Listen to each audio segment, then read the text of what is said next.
निराधार घरकुल योजना गरीब गरजूंच्या न्याय हक्कासाठी भारतीय कम्युनिस्ट पक्षाच्या वतीने जिल्हाधिकारी कार्यालयासमोर धरणे आंदोलन करण्यात आले। सर्वसामान्य जनतेला भेडसावणाऱ्या समस्या आणि मागण्यांसाठी भारतीय कम्युनिस्ट पक्षाच्या वतीने दिनांक 20 जून रोजी जिल्हाधिकारी कार्यालयासमोर भाकप जिल्हा सचिव हिवराज उके यांच्या नेतृत्वात एक दिवसीय धरणे आंदोलन करण्यात आले।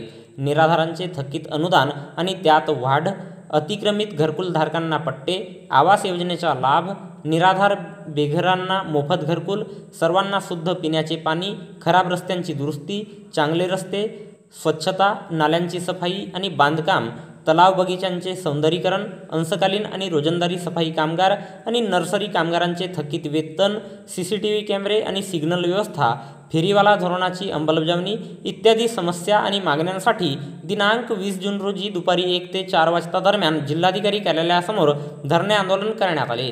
याकरिता सर्व स्तरातील महिला, पुरुष, नागरिक आणि कामगारांनी स्वयंस्फूर्तीने मोठ्या संख्येने धरणे आंदोलनात सहभाग दर्शविला। शुद्ध पिण्याचे पाणी, चांगले रस्ते आणि निवारा हे नागरिकांचे मूलभूत अधिकार आहेत, याची नोंद घ्यावी अशा अनेक मागण्यांवर जिल्हाधिकारी भंडारा यांना निवेदन सादर करण्यात आले। मी भारतीय कम्युनिस्ट पक्षाचा जिल्हा सेक्रेटरी कॉम्रेड हिवराज उके आज या ठिकाणी जनतेला भेडसावणाऱ्या ज्या जनसमस्या आहेत त्याच्यासाठी धरणे आंदोलनाचं आयोजन केलेलं आहे। आज आपल्या जिल्ह्यातील जे निराधार लोक आहेत त्यांना 6-6 महिन्यापासून मानधन मिळालं नाही, तो तात्काळ मिळाला पाहिजे। उपासमारीची पाळी त्यांच्यावर आलेली आहे। आपण ज्या शहरामध्ये राहतो त्या शहरातले जे अतिक्रमणधारक आहेत त्यांना पट्टे देण्याचा कायदा अस्तित्वात आहे आणि नगरपालिकेने आमच्या मागणीनुसार पट्टे देण्याच्यासाठी प्रस्ताव मागितले, त्याला 6 महिने लोटले तरी अजूनपर्यंत पट्टे मिळाले नाहीत। त्याबद्दल आम्ही कलेक्टरला जबाब विचारणार आहोत। ज्यांच्याकडे प्लॉट नाही, भूखंड नाही, असे जे बेरोजगार आहेत ज्यांना राहायला घर नाही त्यांना घरकुल मिळालं पाहिजे, त्याच्यासाठी शासनानं योग्य व्यवस्था केली पाहिजे। ज्या शहरामध्ये आपण राहतो त्यांना पिण्याचं शुद्ध पाणी मिळत नाही, रस्ते खराब झालेले आहेत, ते दुरुस्त केले जात नाही।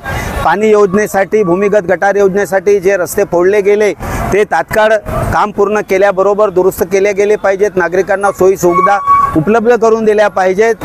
अशा प्रकारच्या काही आणखी मागण्या ज्या आहेत, जे अंशकालीन जे पोलीस विभागातले कर्मचारी आहेत त्यांना किमान वेतन दिलं जात नाही, अर्धा वेतन दिला जातो, पूर्ण राबवला जातो। नगरपालिकेचे जे कामगार आहेत तिथे मध्येच ठेकेदारीकडनं काम केलं जातं, त्यांना किमान वेतन दिलं जात नाही, त्यांना वेतन श्रेणी लागू झाली पाहिजे। असे जनतेचे जे मूलभूत प्रश्न आहेत ते सोडवण्याच्यासाठी प्रशासनानं तात्काळ दखल घेतली पाहिजे, त्यांच्या मागण्या सोडवल्या पाहिजेत। म्हणून आज भारतीय कम्युनिस्ट पक्षाच्या वतीनं आम्ही आज 20 तारखेला कलेक्टर ऑफिससमोर धरणं आंदोलन केलेलं आहे आणि आमचे सर्व कार्यकर्ते आणि जे प्रभावित लोक आहेत ते या आंदोलनामध्ये सहभागी झालेले आहेत। आणि या निमित्ताने या धरणे आंदोलनाच्या माध्यमातून आम्ही प्रशासनाला सांगू इच्छितो की ज्या मागण्यांच्या निवेदन आम्ही प्रशासनाला दिलेले आहेत त्या लवकरात लवकर त्यांनी पूर्ण केल्या पाहिजेत, अन्यथा आम्हाला आपलं आंदोलन अधिक तीव्र करावं लागेल। अशा प्रकारचे आव्हान आम्ही भारतीय कम्युनिस्ट पक्षाच्या वतीनं करीत आहोत। मुला नाही, बाळ नाही, काही नाही, मग मला तर पाहिजे ना। दिवाळीपासून पैसे नाही मग का खाणार? सरावून बाळाचे पैसे, बाळ नाही, काही नाही, घरवाला नाही, काही नाही, मी एकलीच आहो। घरी एकटेच आहे? हो।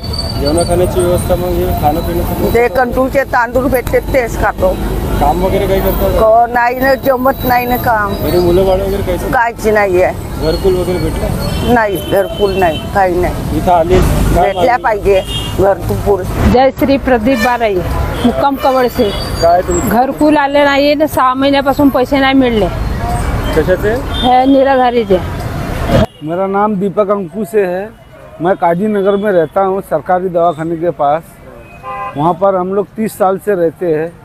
आज हमारे मम्मी पापा गुजर गए और हमारे घर में एक भाई है जो 12वीं पढ़ा है और बहन भी पढ़े लिखे हैं, 7वीं 8वीं पढ़े हैं। पर हमको कई साल से हम रह रहे हैं वहाँ पर, 25-30 साल से, पर हमको घरकुल का लाभ भी नहीं है और हमारे घर में नल नहीं है, पानी की सुविधा है और संडास बाथरूम नहीं है। एक मोहल्ले में पानी भरने जाना पड़ता है और संडास के लिए भी हमको तालाब की तरफ जाना पड़ता है और हमको कोई सुविधा ही नहीं है सरकार की तरफ से। हम 30 साल से रह रहे हैं और सरकार हमारी मांगे पूरी करे, बस यही सरकार से हमारी रिक्वेस्ट है।